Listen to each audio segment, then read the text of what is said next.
Tonight, I'll be teaching you how to open a combination lock for lockers. You won't need to buy one because at school, they'll be on the locker already. First, you turn the dial 3 full times to the right and then stop at your first number.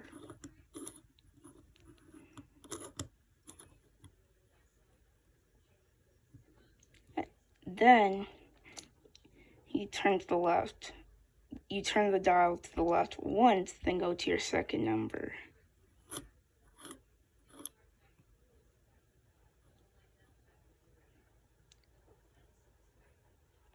Then, you turn the dial to the right and stop it directly at your last number. And then, it opens. And that's how you open a combination lock.